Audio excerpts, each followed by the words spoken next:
Hi friends, welcome back to Anu story world. Chandamama కథల్లో భాగంగా B Prasadarao గారు చందమామ పుస్తకానికి అందించిన అలాదీన్ అద్భుత దీపం అనే ధారావాహిక 2వ భాగానికి స్వాగతం. మరి కథలోకి వెళ్ళిపోదామా? ఆ రాత్రి అలాదీన్కు ఆనందోద్రేకంతో నిద్ర పట్టనే లేదు. తెల్లవారుతూనే ఎవరో తలుపు తట్టారు. అలాదీన్ తల్లి వెళ్లి తలుపు తీసింది. బయట మాంత్రికుడున్నాడు.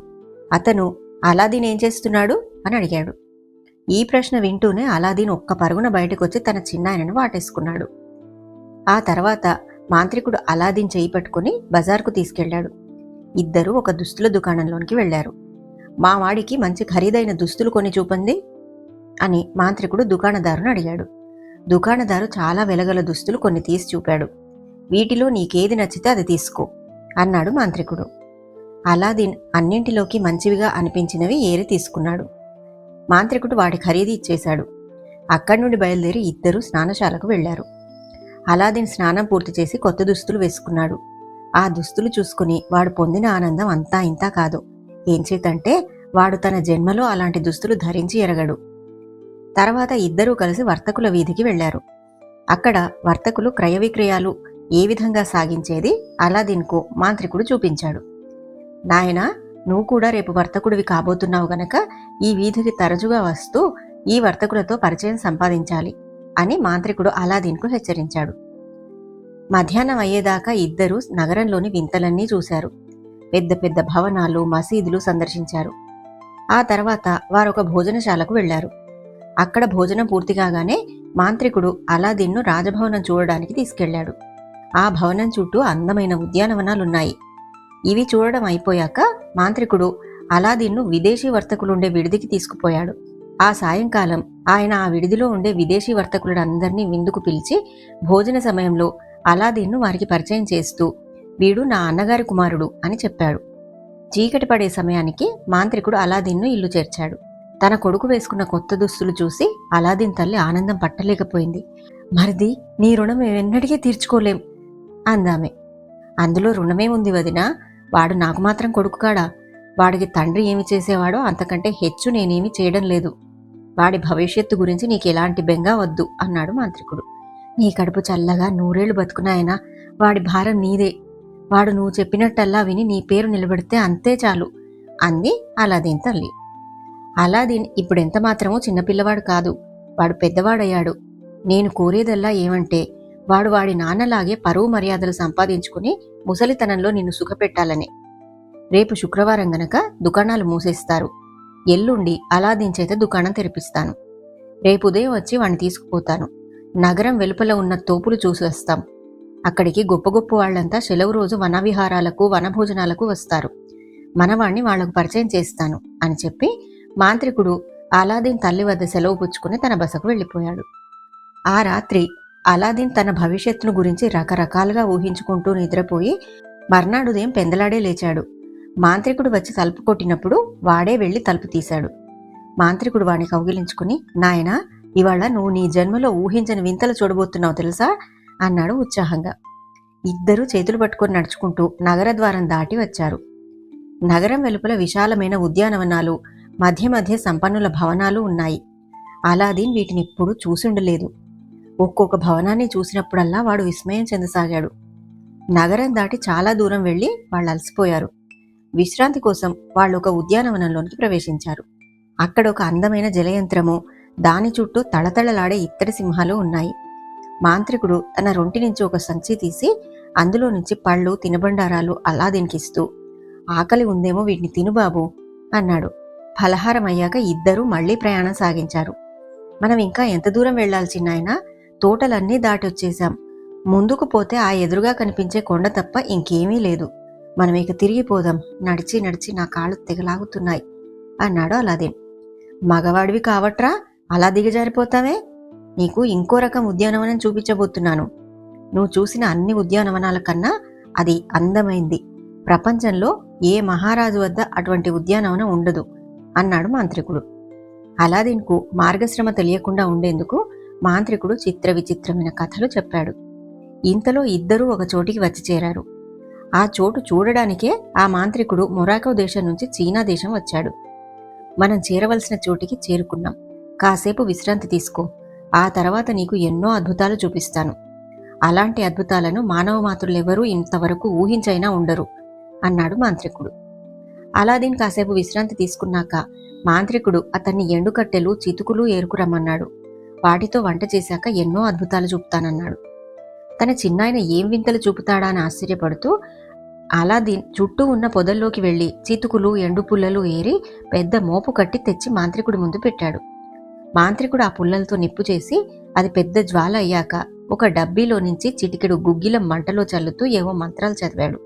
వెంటనే ఆకాశం చీకటైపోయింది, భూమి దద్దరిల్లింది. మరుక్షణం నేల విచ్చుకుని లోపలగా ఒక చలువరాతి పలక కనిపించింది. ఆ పలకలో ఒక రాగి వలయం అమర్చి ఉంది. ఇదంతా చూసిన అలాదీన్కు మతిపోయినట్టయింది. వాడు పారిపోవడానికి ప్రయత్నించాడు. కానీ మాంత్రికుడు వాడిని పట్టుకుని వాడి నెత్తిమీద పిడికిలితో బలంగా కొట్టాడు. ఆ దెబ్బకు అలాదీన్ స్పృహ తప్పి పడిపోయాడు. మాంత్రికుడు తన మంత్రశక్తితో వాడికి స్పృహ తెప్పించవలసి వచ్చింది. అలాదీన్ కళ్ళు తెరిచి, నేనేం తప్పు చేశానని నన్ను కొట్టావు చిన్నాయనా అని అడిగాడు. మాంత్రికుడు మృదువుగానే జవాబిస్తూ, నాయనా, నువ్వు కుర్రతనం వదిలించుకుని మగతనం సంపాదించాలనే ఉద్దేశంతో కొట్టాను. నేను నీ తండ్రికి తమ్ముణ్ణి, నీకు చిన్నాయనను. నా మాట వినడం నీ విధి.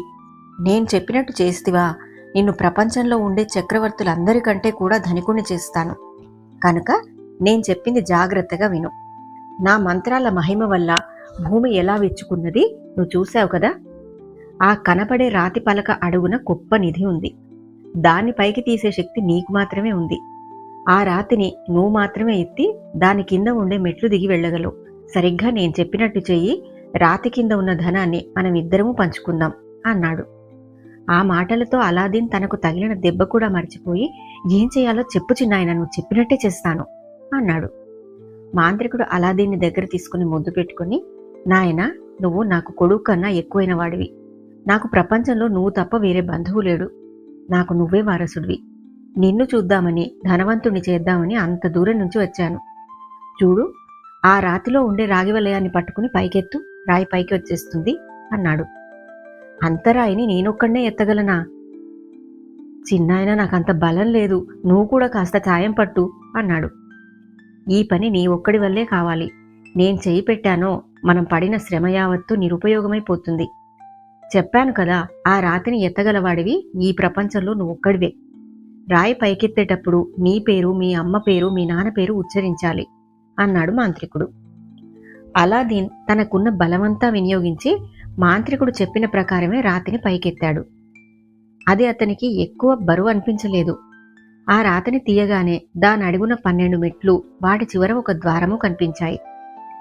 అప్పుడు మాంత్రికుడు ఇలా చెప్పాడు. చూడు అలాదీన్, నేను చెప్పేది చాలా శ్రద్ధగా విను. అక్షరాల నేను చెప్పినట్టే చెయ్యి. నా మాటలు వెంట్రుక వాసి కూడా అతిక్రమించవద్దు. ఆ కనిపించే మెట్లు దిగి అడుగున ఉన్న గుహలోకి వెళ్ళు. అందులో పెద్ద చావడి ఉంటుంది. అది 4 భాగాలుగా చేసి ఉంటుంది. వాటన్నింటిలోనూ వెండి బంగారాలు నింపిన హుండీలుంటాయి. నువ్వక్కడ ఒక్క క్షణం కూడా ఆగవద్దు. అక్కడి వస్తువులను గాని, గోడలను గాని తాకవద్దు. ఆఖరికి నీ బట్టలు కూడా దేనికి తగలకుండా చూసుకో. పొరపాటున దేన్నైనా తాకావో మరుక్షణం నల్లరాయిగా మారిపోగలవు. జాగ్రత్త. చావడి చివరన ఒక ద్వారం కనిపిస్తుంది. రాయి ఎత్తేటప్పుడు ఉచ్చరించినట్టే నీ పేరు, మీ నాన్న పేరు, అమ్మ పేరు ఉచ్చరించి తలుపు తెరువు. దాని అవతల చక్కని పళ్ళ చెట్లు గల ఒక తోట కనిపిస్తుంది. ఈ తోటలో 50 గజాల దూరం వెళ్ళాక నీకు 30 మెట్లు కనిపిస్తాయి.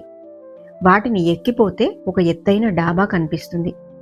ఆ డాబాకు ఎగువగా ఒక దీపం వేలాడగట్టి ఉంటుంది. ఆ దీపాన్ని దించు. అందులో ఉండే చమురు అవతల పారబోయి.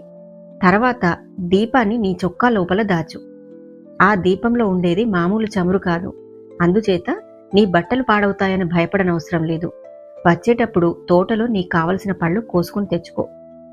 మాంత్రికుడు ఇదంతా చెప్పి తన వేలు నుండి ఒక ఉంగరం తీసి అలాదీన్ వేలికి తొడుగుతూ, నాయనా, ఈ ఉంగరం నిన్ను అన్ని ఆపదల నుంచి రక్షిస్తుంది. నువ్వు మటుకు అక్షరాల నేను చెప్పినట్టే చెయ్యి.